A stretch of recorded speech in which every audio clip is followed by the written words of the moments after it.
আল্লাহ নিষিদ্ধ বিষয় অতিক্রম করলে জালেম হয়ে যায়।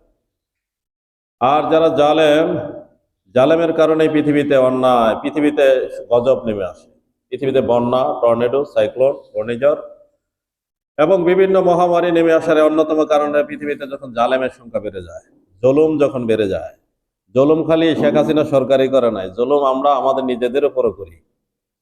নিজেদের উপর জুলুম মানে আল্লাহ বলছেন তোমরা শিরক করো না। শিরক করা একটা বড় জুলুম। ইন্না শিরকা লাযুলমুন আযীমুন, শিরক হলো একটা বড় জুলুম। এছাড়াও কোনো ব্যক্তির উপর অত্যাচার করলে এটাও জুলুম। আবার নিজের উপর জুলুম করা, আপনি বোঝা নিতে পারবেন 25 কেজি, নিলেন 50 কেজি, এটা নিজের উপর নিজের জুলুম করা। এখন আপনি টাকা বাঁচানোর জন্য এটা করছেন, অনেকেই করে। দেখবেন বাজারে যাওয়ার পরে বস্তা মাথা দিয়ে উঠাই দাও, নিয়ে যাই। অথচ 5 টাকা রিক্সা ভাড়া দিলে রিক্সাওয়ালার কর্মসংস্থান হইতো, রিক্সাওয়ালার একটা রিজিকের ব্যবস্থা হইতো। এখন আপনি ওই রিজিকও খাইলেন, নিজের উপর চাপায়াও নিলেন, দুইটাই অপরাধ। তার মানে যে কাজের মধ্যে আছে ওই কাজের মধ্যে থাকতে দেন। নিজের উপর জুলুম করা এটা আল্লাহ পছন্দ করেন না। আল্লাহর প্রতি জুলুম করা, আল্লাহ শিরক করা, এটা হলো আল্লাহর প্রতি বড় জুলুম। জুলুম সরকার শুধু করে না, জুলুম আমরা নিজেরা নিজেদের উপরও করি। বাজারে বড় মাছ উঠছে, আপনি মনে করলেন খাই না, খাইলে কি হবো, টাকাটা থাকবে, এটা নিজের উপর নিজের জুলুম। কারণ হলো আপনার এবিলিটি থাকলে আপনাকে খরচ করা লাগবে, না করলে এটা কৃপণের খাতাত পড়বো, আর বেশি খরচ করলে সেটা আপনার অপচয়ের খাতাত পড়বো, দুইটাই অপরাধ।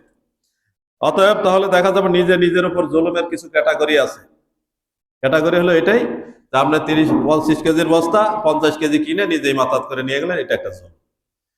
যেটা আপনার কিনার প্রয়োজন বাজারে যায়, ওটা না কিনে হচ্ছে বেশিটা কিনলেন, এটা আপনার উপর জুলুম। অথবা কিনলেন না, টাকা ফিরাই নিয়ে আসলেন, এটাও জুলুম। অনেকে হজ করতে যায়, হজ করে যায়, টাকা নিয়ে যায়। অনেকে বলছে আইসা কয় কিছুই কিনে না, শেষ পর্যন্ত টাকা ফেরত নিয়েছে, কয় ফিরে আইছে টাকা। অনেকে যায় খরচ করে আরো কম পরে টাকা, আবার কিছু মানুষ আছে ওদের টাকা থাকে। তাহলে বোঝা যায় ওরা নিজের আত্মারে জুলুম করছে, আত্মার উপর কষ্ট দিচ্ছে। অথচ এগুলো খায়া যাইতে পারবে না সে, যার জন্য রাখতেছে বা সে পরবর্তী সময় খাবে, তারাও তো তার কথা স্মরণ করবে না। অতএব এই পৃথিবীতে যেমন কেউ কারো নয়, পরকালেও কেউ কারো নয়। তাহলে এখানে আমাদের চিন্তা করা লাগবে এটা, যে আমরা অবৈধ কামাই কেন করছি বা বৈধ কেন আমরা অবলম্বন করছি না।